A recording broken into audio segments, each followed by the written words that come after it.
faux musiciens ce soir. Les choristes, ça fait du bien de louer le Seigneur, enfant de Dieu. Vous savez, ça fait du bien de juste oublier les choses de la vie.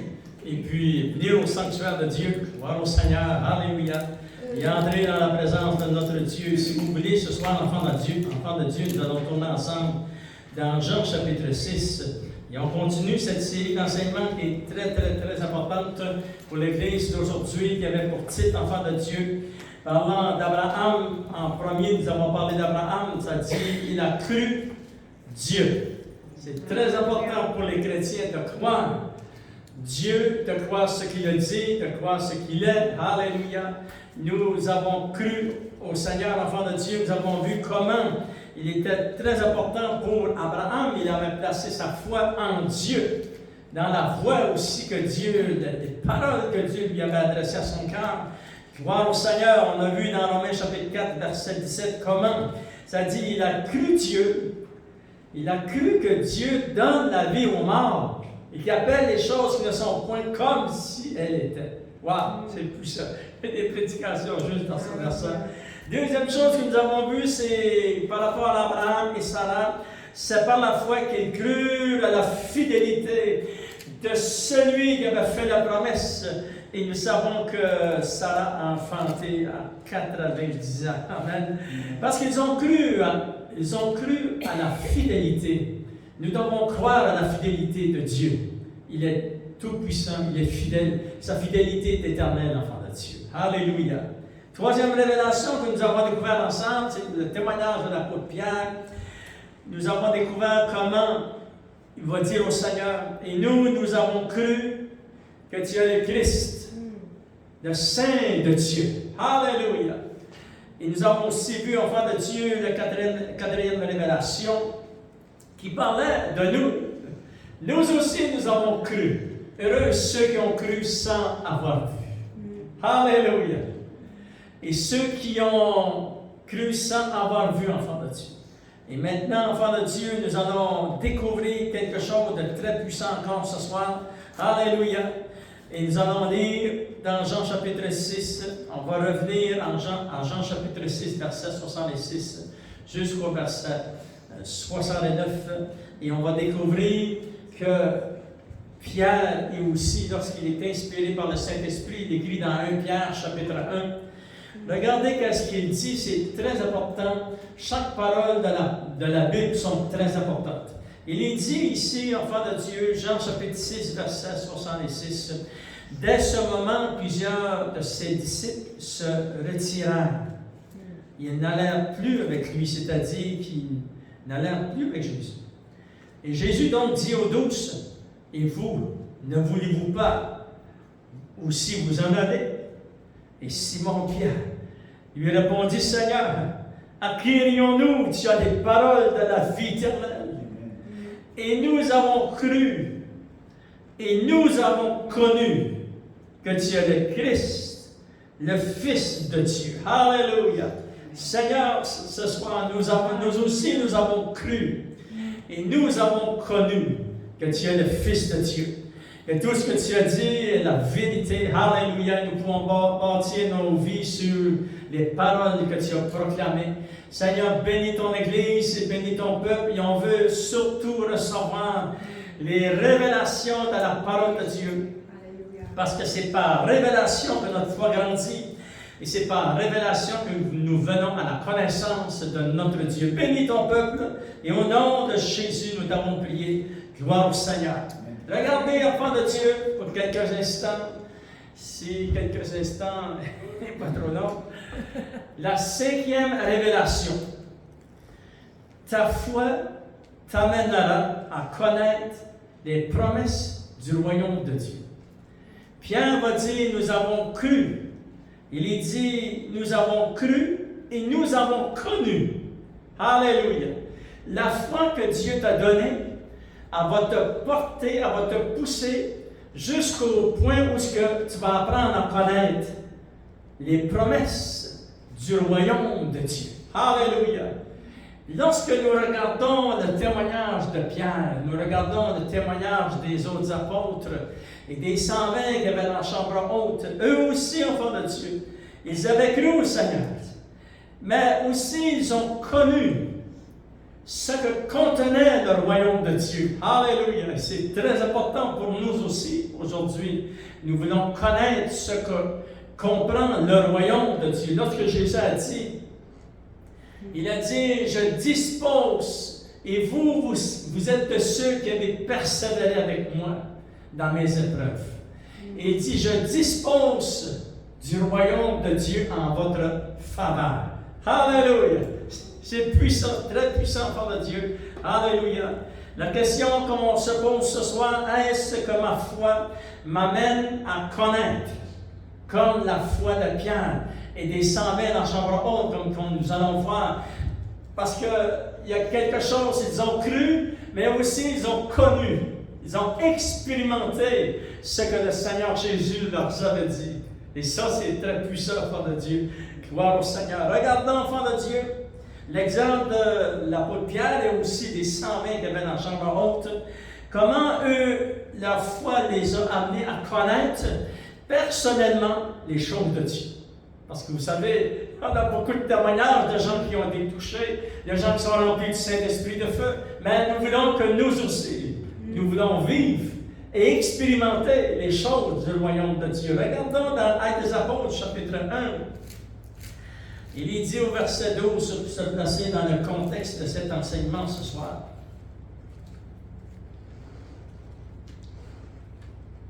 Nous savons que Jésus avait été enlevé vers le ciel et s'est assis à la droite de Dieu le Père, et les apôtres regardèrent vers le ciel, et 2 anges ont été envoyés et leur ont dit, allez à Jérusalem, leur expliquant que Jésus allait revenir de la même manière qu'il était parti. Regardons au verset 12. Alors, ils retournèrent à Jérusalem de la montagne appelée des Oliviers, qui est près de Jérusalem à la distance d'un chemin de sabbat. Quand ils furent arrivés, ils montèrent dans la chambre haute. Ils se tenaient d'ordinaire, c'était Pierre, Jean, Jacques, André, Philippe, Thomas, Barthélemy, Matthieu, Jacques, fils d'Alphée, Simon le Zélote et Jude, fils de Jacques. Tous de commun accord. Ça dit, enfants de Dieu, persévérèrent dans la prière avec les femmes et Marie, mère de Jésus, et avec les frères de Jésus. En ce jour-là, Pierre se leva au milieu des frères, et tous ensemble, enfants de Dieu, le nombre des personnes réunies était d'environ 120 personnes. Alléluia! Maintenant, ces 120 personnes, eux aussi avaient la foi. Ils avaient cru au Seigneur. Alléluia! Mais leur foi va les amener à connaître personnellement les choses du royaume de Dieu. Et ça, c'est très important pour le chrétien.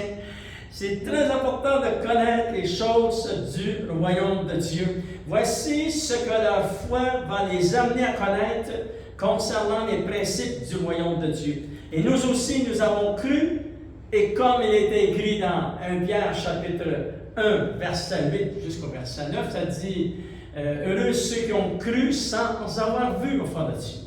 Et il dit, je vais vous le lire, ça dit lui que vous aimez sans l'avoir vu, en qui vous croyez sans le voir encore, vous réjouissant d'une joie ineffable et glorieuse, parce que vous obtiendrez le salut de vos âmes pour prix de votre foi. Alléluia!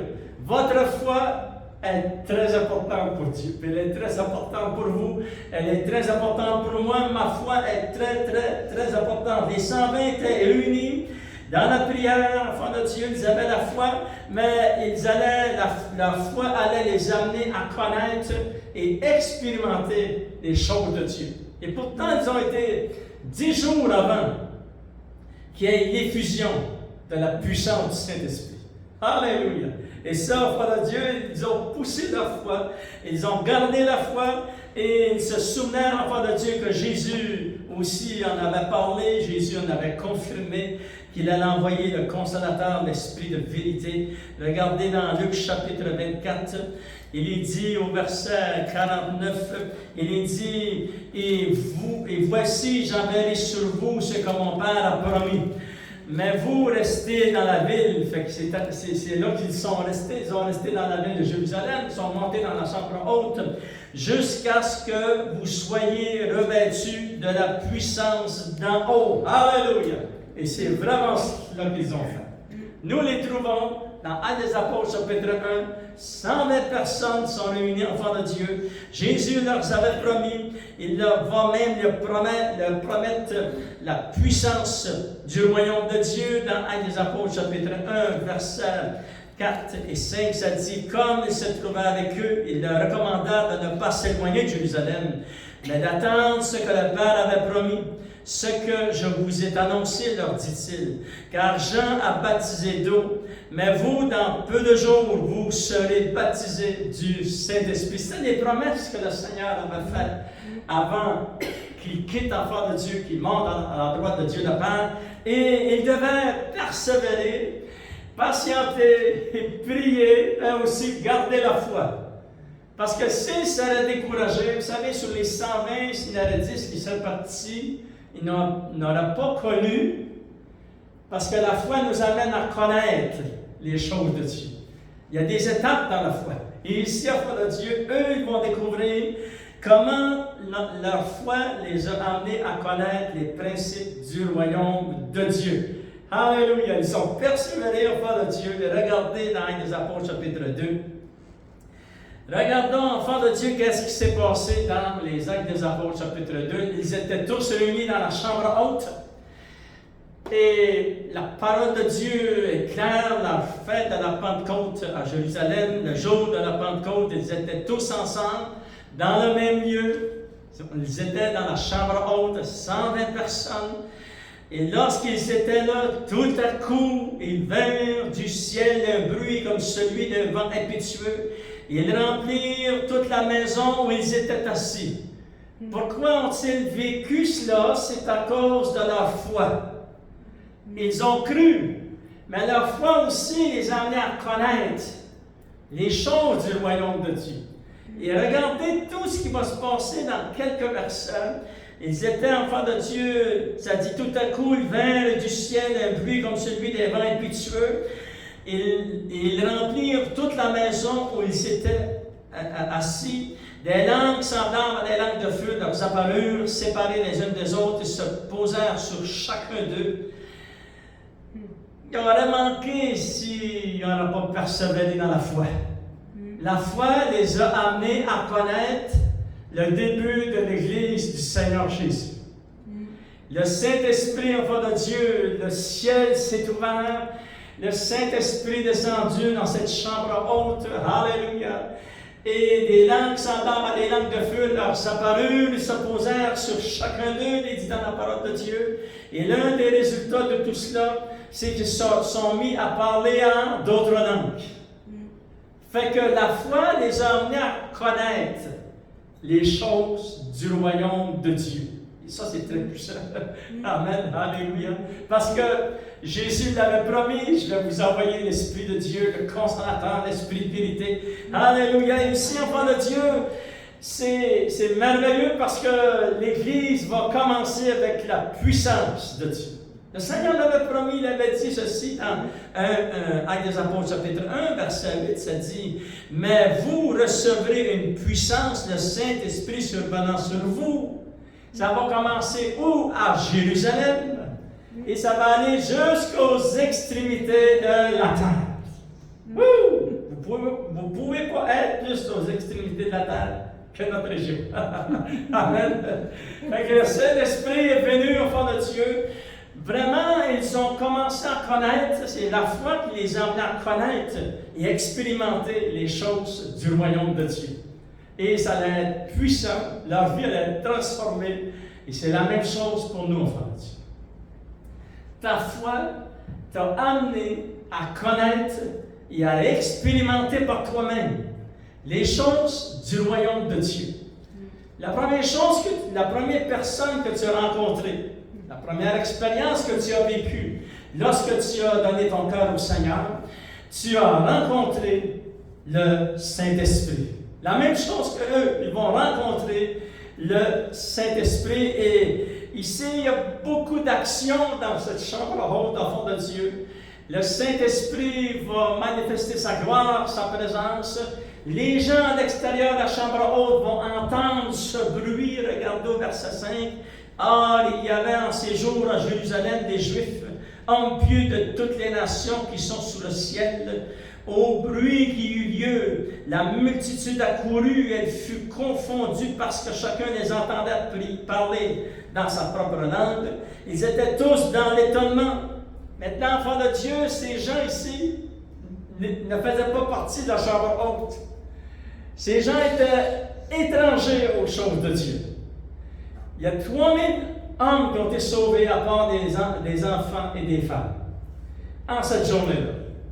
Mais eux, ils ne connaissaient pas les choses du royaume de Dieu. Ils n'avaient pas été avec le Seigneur Jésus. Les apôtres, les 120, la majorité de tous ces gens, avaient passé beaucoup de temps avec le Seigneur pendant son ministère de 3 ans et demi. Mais ici, on parle de personnes qui ne connaissaient pas ce que Jésus avait fait.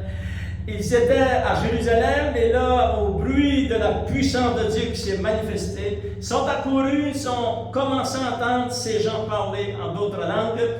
Et ces gens parlaient dans un langage que eux, il y avait des gens qui comprenaient parce qu'il y avait des gens de différents pays au fond de Dieu. Ils comprenaient ce que ces chrétiens disaient dans la chambre haute. Et là, enfants de Dieu, ils se sont mis, il y a des gens dans la foule qui se sont mis à se moquer de tout ce qui se passait. Regardez verset 13, enfants de Dieu, ça dit, mais d'autres se moquaient et disaient, ils sont pleins de vin doux. Certainement, ils ont bu du vin. Parce que là, la puissance de Dieu était sur eux. Et lorsque la présence et la puissance de Dieu se manifestent à ce niveau, c'est certain que tu es rempli du Saint-Esprit de feu. C'est certain que tu vas parler en d'autres langues. Et la présence de Dieu, notre corps n'est pas habitué à cette présence. Et c'est pour ça qu'ils ont pensé que ces gens-là sont ivres. Et là, l'apôtre Pierre va se lever. Écoutez bien, enfants de Dieu. Ce qu'il va déclarer. Il va parler à ces 3000 hommes et ces femmes et ces enfants.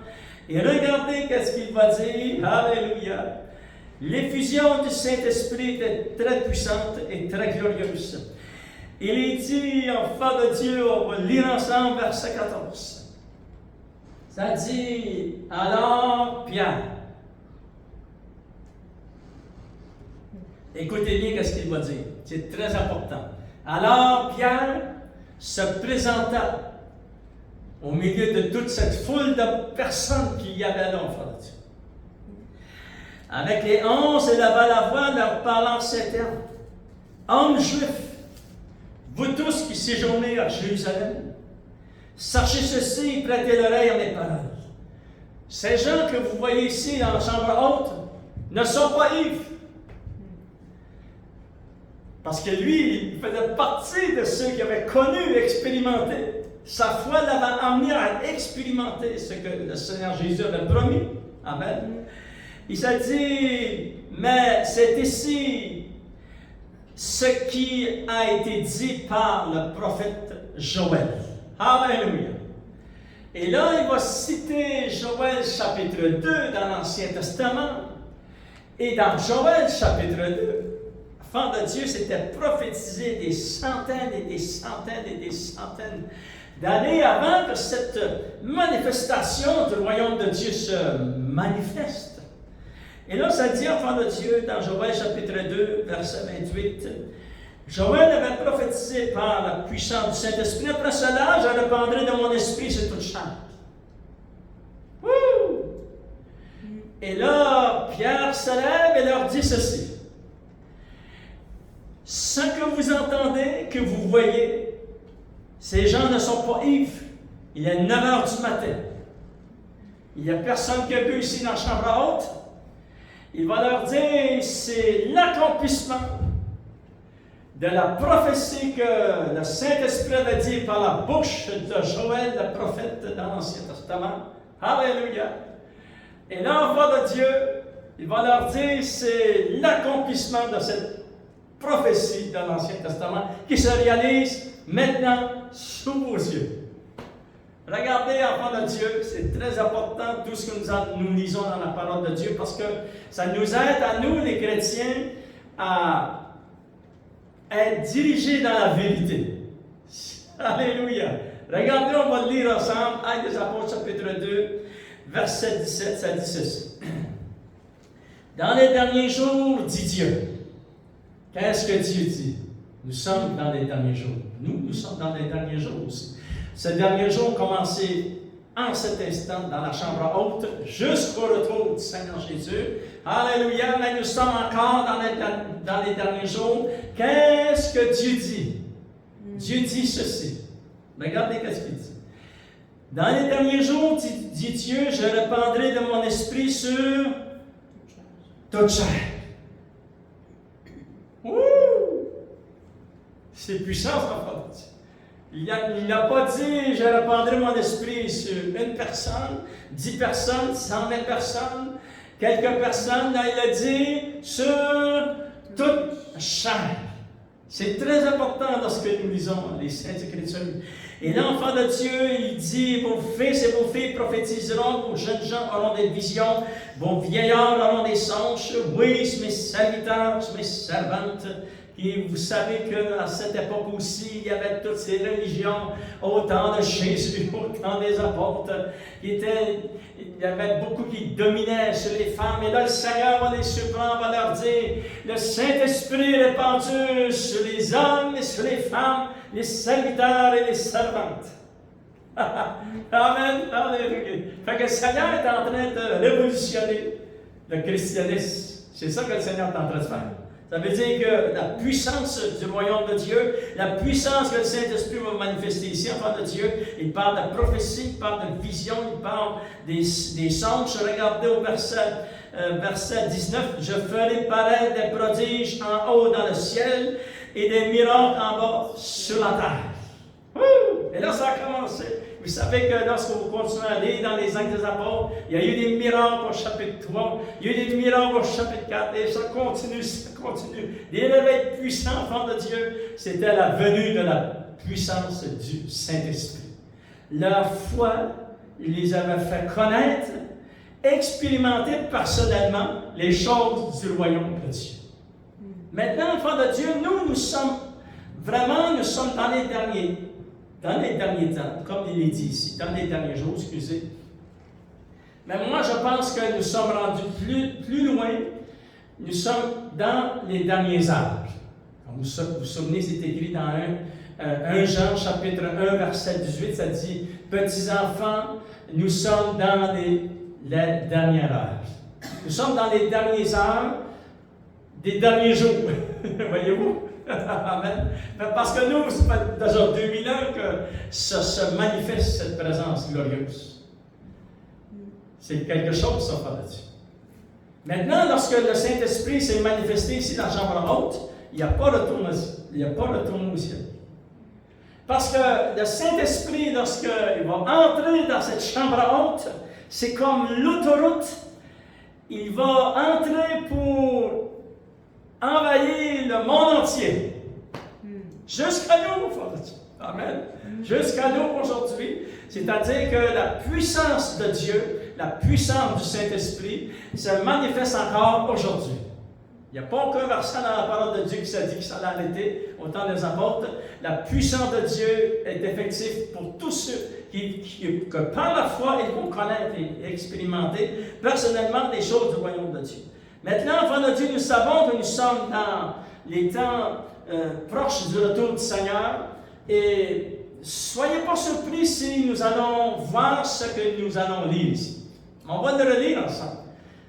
Les jeunes filles, les jeunes hommes vont avoir des visions, prophétiser, il va y avoir des miracles, il va y avoir vraiment des signes dans le ciel. Et ça, enfants de Dieu, c'est tout en train de s'accomplir de sous nos yeux. Parce que nous sommes dans les derniers jours.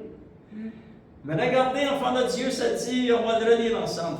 Ça dit, le Saint-Esprit est répandu sur les serviteurs et les servantes, verset 18. Verset 19, ça dit, je ferai paraître des prodiges en haut dans le ciel, des miracles en bas sur la terre. Et nous pouvons dire, oui, c'est vrai, Seigneur. Combien de miracles que nous avons vus beaucoup de gens ont témoigné de la puissance de Dieu en faveur de Dieu. Et pense quand Jésus est proche, nous allons, préparez-vous, soyez pas surpris si on voit l'accomplissement des autres versets, du sang, du feu, une vapeur de fumée, et ça dit le soleil se changera en ténèbres et la lune en sang avant l'arrivée du jour du Seigneur, de ce jour grand et glorieux. Alors quiconque invoquera le nom du Seigneur sera sauvé. Alléluia! Mais nous voyons que la puissance du Saint-Esprit en forme de Dieu a amené la manifestation des dons spirituels, la guérison, délivrance, la restauration, la multiplication, le salut des hommes. Gloire au Seigneur, Dieu est bon, enfant de Dieu. La promesse était pour tous ceux qui croiraient. Le Saint-Esprit a été envoyé, c'est un don, enfant de Dieu, il a été envoyé sur tous. Mais est-ce que cette promesse, est-ce que notre foi à nous aujourd'hui peut nous permettre de vivre ce que les apôtres ont vécu, les 120, pas juste les apôtres, les 120, mais Marie, la mère de Jésus, était là, les frères de Jésus étaient là, enfant de Dieu. Et la réponse, nous la trouvons dans Actes des Apôtres, chapitre 2. Regardez, s'il vous plaît, c'est très important les versets que nous allons voir, verset 37 jusqu'au verset 38 et 39. Et est-ce que cette promesse-là, c'est pour nous? Pour nous?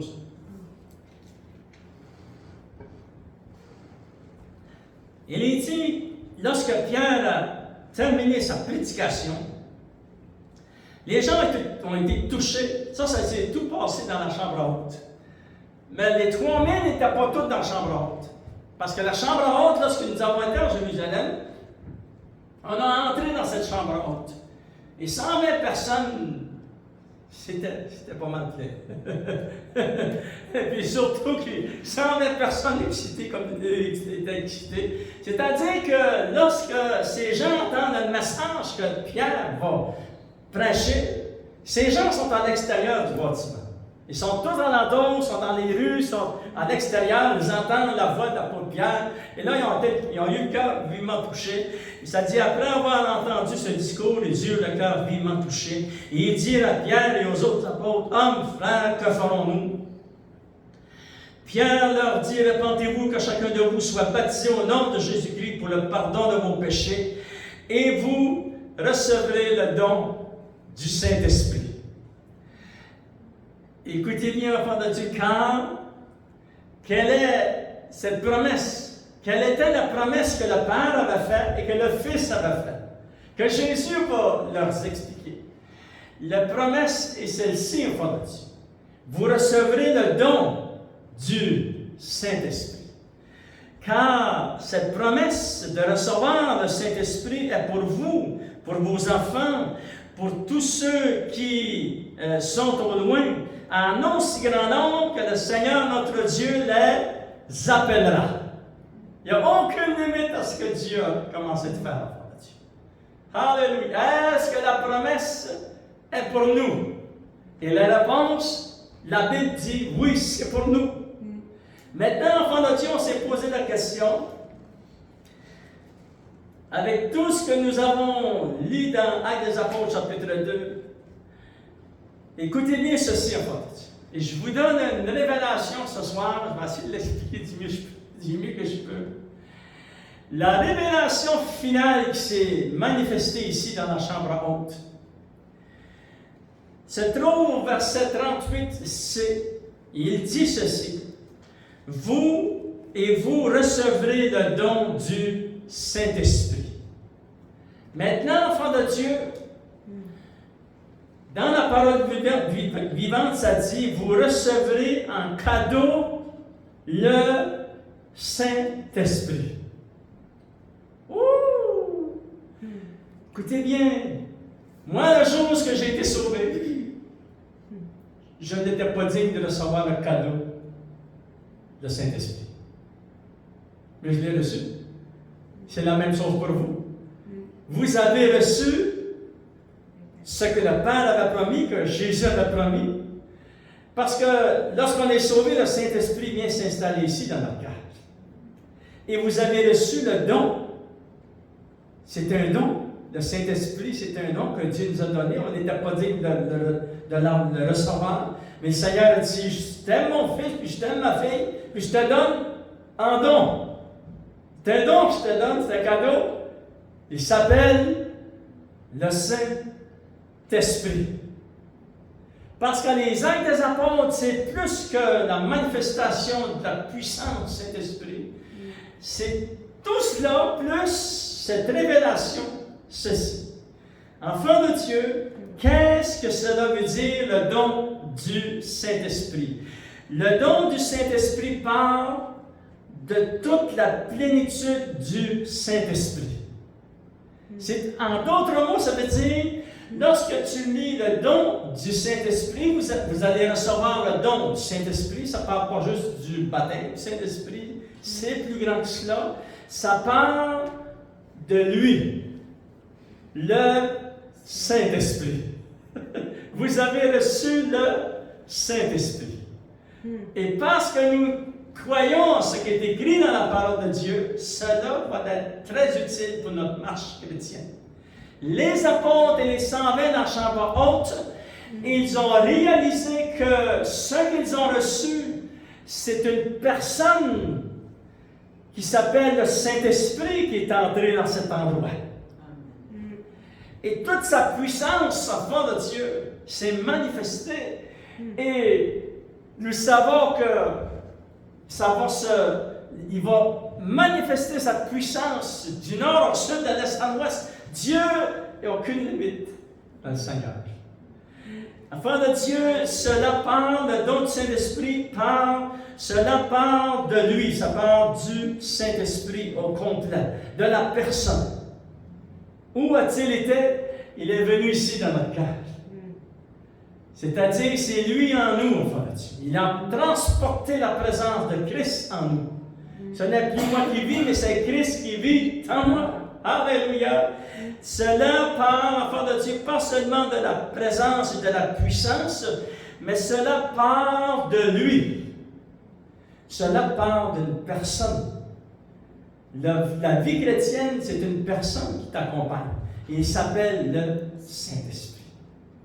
Apprends à connaître le Saint-Esprit. Alléluia! Et ta vie de prière ne sera plus jamais pareille. C'est très, très important. Notre vie de prière n'est plus pareille. Et notre marche avec le Seigneur n'est plus pareille. Et c'était très important que les apôtres ont reçu les 120, et même ceux qui ont été sauvés après, ils ont tous reçu le don du Saint-Esprit. Ils ont reçu le cadeau. C'est le cadeau, c'est le Saint-Esprit qu'ils ont reçu. Cela parle d'une personne qui s'appelle, enfant de Dieu, le Saint-Esprit. C'est-à-dire, leur foi les a permis de connaître la personne la plus chère que nous avons sur la terre pendant notre marche chrétienne. Il s'appelle le Saint-Esprit. Alléluia! Et lorsque vous allez relire les Actes des Apôtres, vous allez remarquer comment les apôtres, les 120, tous ceux qui ont accepté le Seigneur à cette époque, enfants de Dieu, comment ils aimaient le Saint-Esprit et comment ils le respectaient. Et cela les a amenés à respecter l'Église de Dieu. Amen. On ne voit plus l'Église, on voit l'Église autrement. On voit l'Église avec les yeux de Dieu. Parce que le Saint-Esprit, c'est lui qui amène la présence du Père et du Fils en nous. C'est lui qui manifeste cette présence. C'est la plus grande révélation. Qu'est-ce qu'ils ont reçu dans la chambre haute? C'est une personne qui vient de faire son entrée dans la chambre haute et qui s'est répandue dans le monde entier jusqu'à nous, enfants de Dieu. C'est une personne, la foi de Pierre l'a amené à connaître et à vivre avec la personne du Saint-Esprit. Et notre foi nous amène à connaître que vraiment c'est la personne du Saint-Esprit qui change nos vies. Alléluia! La prochaine enseignement, on va regarder dans la parole de Dieu, dans les Actes des Apôtres, comment le Saint-Esprit était important pour la première Église. Et cela va nous donner un aperçu au fond de Dieu que eux, ils avaient un respect. Comment je vous dis un respect vraiment dans le fond de leur cœur pour la présence de Dieu au milieu d'eux. Et lorsqu'ils se réunissaient, ils savaient que la présence du Saint-Esprit qui manifeste le feu du Saint-Esprit, qui manifeste la guérison, qui manifeste la présence, qui manifeste la puissance, ils savaient que c'était une personne qui faisait cela. Et Jésus l'avait dit, il avait dit ceci. Il est avantageux que je m'en aille. Et si je m'en vais, je vais vous envoyer le Consolateur, l'Esprit de vérité. Et le jour où tu as accepté le Seigneur, le Saint-Esprit est venu te visiter. Et si tu analyses et tu médites la façon que tu es venu au Seigneur, tu vas réaliser que ça prenait la puissance du royaume de Dieu pour être sauvé. Et c'est ça qui nous est arrivé. Le Saint-Esprit est venu, il a frappé à la porte de notre cœur et il s'est invité. Et nous avons dit, « Oh Seigneur, je t'accepte comme mon sauveur, le Seigneur. » Et là, nous avons reçu un cadeau, un grand cadeau. Alléluia! La personne du Saint-Esprit, enfant de Dieu, tout au long de l'Écriture, l'Esprit est révélé comme une personne. Et le prochain enseignement, nous allons regarder pourquoi nous disons que la Bible déclare que le Saint-Esprit est une personne. Et nous allons regarder dans la parole de Dieu.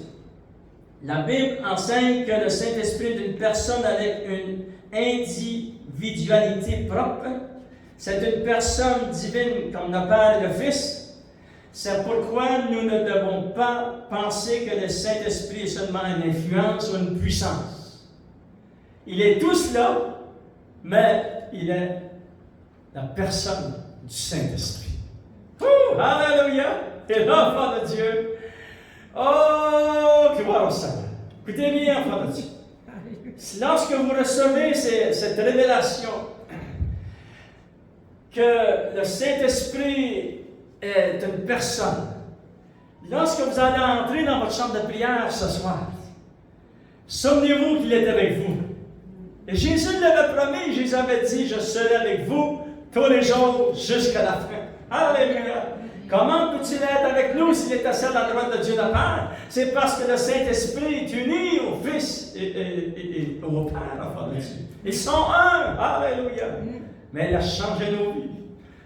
Il nous aide à prier. Il nous aide à marcher notre marche chrétienne. Et vous savez, enfant de Dieu, ça dit dans la parole de Dieu. C'est tellement puissant que c'est même le Saint-Esprit qui va nous emmener à la rencontre du Seigneur Jésus dans les airs. Lèvons-nous sur le ensemble, enfants de Dieu, et méditons la parole de Dieu, réfléchissons, méditons les Saintes Écritures, alléluia, afin de recevoir, de comprendre ce que nous avons reçu, le don du Saint-Esprit. C'est un cadeau. Je ne méritais pas cela, mais il me l'a donné. Alléluia. Et toute ma marche chrétienne, je découvre combien est grand le don que Dieu m'a donné, que Dieu vous a donné, enfant de Dieu. Seigneur, oh Dieu, ce soir, nous ouvrons nos cœurs à la révélation de la parole de Dieu. Et certainement, Seigneur, nous avons vu que le Saint-Esprit a manifesté la puissance, les visions, les sons, les miracles, les signes et les prodiges, la puissance et la présence de Dieu. Mais aussi que lui, le Saint-Esprit, est une personne. Alléluia. Et tu es bienvenu dans nos vies, Seigneur. On te demande de nous révéler les Saintes Écritures. Bénis ton peuple, bénis ton Église et tous ceux qui vont ouvrir la parole de Dieu pour étudier ce que nous allons recevoir, Seigneur Dieu. Parce que notre foi nous a amenés à croire en Jésus, à croire en le Père, à croire au Saint-Esprit, mais aussi à connaître les choses du royaume de Dieu. Alléluia! Bénis ton Église et ton peuple, Seigneur Dieu. Manifeste ta présence et ta puissance. Et continue à nous donner ces révélations fraîches des Saintes Écritures. Et au nom de de Jésus, nous t'avons prié. Et tout le peuple de Dieu dit. Amen. À lui soit la gloire, enfant de Dieu. Alléluia. Je ne peux pas t'apporter une bonne main d'applaudissement, Seigneur. Il l'avait déjà fait. Que Dieu vous bénisse.